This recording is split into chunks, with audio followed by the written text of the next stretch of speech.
Welcome to Go. Actually, go. Get those glasses on. Go. Brought to you by the Alyosha Society, where we're still pursuing truth and beauty and goodness through great literature. If this is the first video you've watched in this series, Go, then it might be a good idea if you go back and check out the first video, number one, and kind of give the intro there, kind of give a little bit of a Spark Notes summary version of all the things I said about critical theory. If you have a chance to go back and watch the longer video I did on critical theory, that would even be better. It'll all make sense, but I do want to emphasize this. I'm not trying to communicate that I hate critical theory or that there's no value to the approaches to literature often referred to as critical theory, whether it's Marxist theory, queer theory, feminist theory, whatever the case may be. What I am saying is that I'm not comfortable with those who want to discount the value of biographical and historical context in getting the most out of what you're reading. So, okay, fine. In that regard, I am responding to various aspects of the methodology of critical theory. And the main reason for that is because I'm concerned about an approach that says, a story can say anything to you. Whatever you get out of it, that's what it means.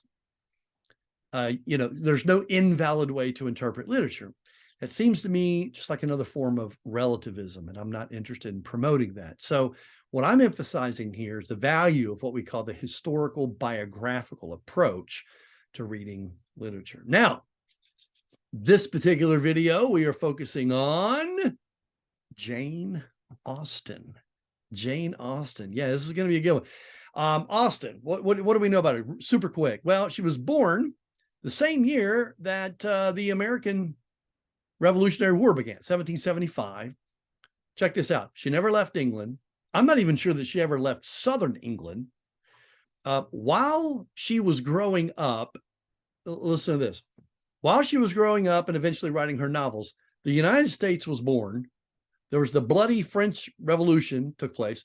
America and Britain fought again in 1812, and Napoleon tried to establish a French empire to rule over Europe. Yet, none of this comes up in her stories. Why is that? She wasn't ignorant. She was a highly educated woman. She knew about all these things. Here's the deal. She's writing about the everyday, seemingly mundane world of interpersonal relationships. And I love that. I love that. Austen herself, when you read about her, she was very thoughtful, of course, somewhat subdued. She would still speak her mind. I think we know that. She did prefer kind of sort of keeping to herself. She never got married. She was 41 when she died, probably Addison's disease. She was engaged. I think it was less than 24 hours. She called it off because she thought it would be in the best interest of the man for her to call it off. Tells you a lot right there. She was sharp-witted, and she was an avid reader. So those are some important things to know about Austen when you read her novels. Now, here's the deal with this particular video and this bio. Google search, I am eager and excited to read as many of the biographies on Jane Austen that are out there. And I'm sure there's some amazing ones. But here's the deal. I have only read one biography on Jane Austen. Okay. And the one I'm sharing with you in this video is called The Parson's Daughter. Jane Austen, the Parson's Daughter. Her father, of course, was a clergyman. As you can tell from the title, this one is emphasizing the Christian influences in her life, of course. It's fairly brief, about 240 pages, but it's just well written. It's easy to read. It's helpful. And her name is Irene Collins. She shares things about Austen that kind of inform her writings. And to be honest with you, if I'm going to read the biography of an author, that's one of the main things that I'm going to want to get out of it. Now, just in doing some quick research, there is a biography that I want to read, and I'm going to get it and read it. If you've read it, I'd love to hear from you. Park Honan, Honan, I'm not sure if I'm pronouncing his last name correctly. This guy was quite an accomplished scholar. It looks like he just passed away in the year 2000 14. He was an American guy. He was a professor, but I think he taught most of his life in universities in England. But he wrote this book called Jane Austen, Her Life, The Definitive Portrait of Jane Austen's World. Now, in looking at the reviews, it looks like it may borderline on being too exhaustive. You know, you can do that. You can just get a little bit carried away. But I haven't read it. Jury's out. If you've read it, I'd love to hear from you on that one. So remember also, we're covering autobiographical things here in this series of videos. Go.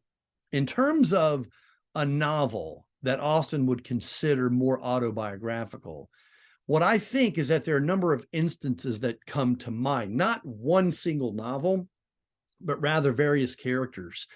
Lizzie and Jane's friendship in Pride and Prejudice is so much like Jane's relationship with her older sister, Cassandra, who was also her best friend. So Lizzie and Jane there, I think that's just a mirror image. That's really neat. It's really helpful to know that and see that.